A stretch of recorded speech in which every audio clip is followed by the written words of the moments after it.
Morning, Mr. President. Oh, Condoleezza, nice to see you. What's happening?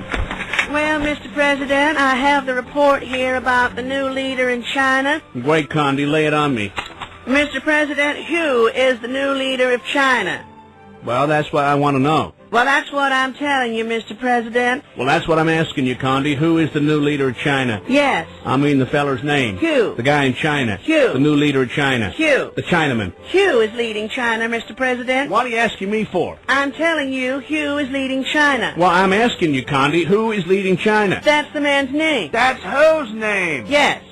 Remember all their faces, remember all their voices, everything is different the second time around.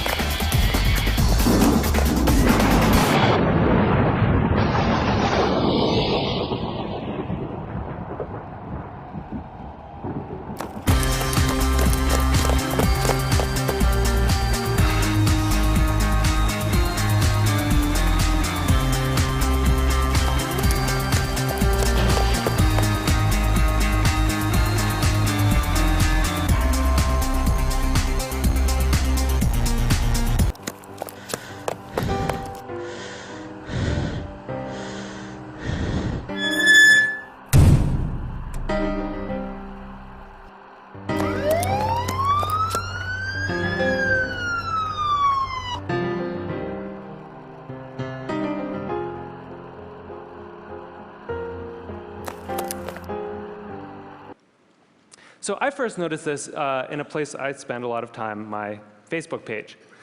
I'm progressive politically, big surprise, but I've always gone out of my way to meet conservatives. I like hearing what they're thinking about. I like seeing what they link to. I like learning a thing or two. And so I was kind of surprised when I noticed one day that the conservatives had disappeared from my Facebook feed. And what it turned out was going on was that Facebook was looking at which links I clicked on. And it was noticing that actually I was clicking more on my liberal friends' links than on my conservative friends' links. And without consulting me about it, it had edited them out. They disappeared. So Facebook isn't the only place that's doing this kind of invisible algorithmic editing of the web. Google's doing it too. If I search for something and you search for something, even right now at the very same time, we may get very different search results. Even if you're lost, but we really need you to make sure that these algorithms have encoded in them a sense of the public life, a sense of civic responsibility. We need you to make sure that they're transparent enough that we can see what the rules are that determine what gets through our filters. And we need you to give us some control so that we can decide what gets through and what doesn't.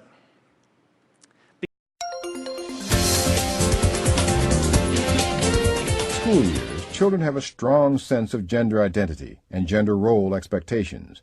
Most 2-year-olds know with certainty whether they are male or female, and by the age of 4 or 5 begin not only to develop gender constancy, but often show rigid standards for what they believe is appropriate male and female dress and behavior. Are you a boy or a girl? Boy. Are you ever going to be a girl? No. Boys are better than girls. Why? Because boys are stronger than the girls sometimes.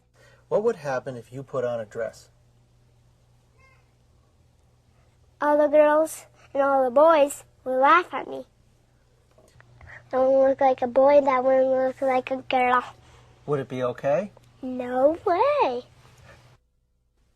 Young children appear to begin to acquire gender role stereotypes at about the same time that they develop gender identity. And by the age of 3 or 4, most children, when asked questions about the activities appropriate for a male doll and a female doll, readily give stereotypic responses.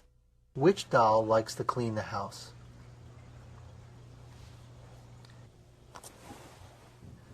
This one.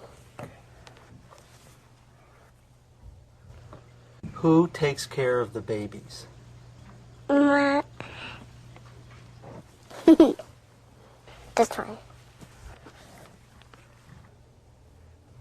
Who goes to work?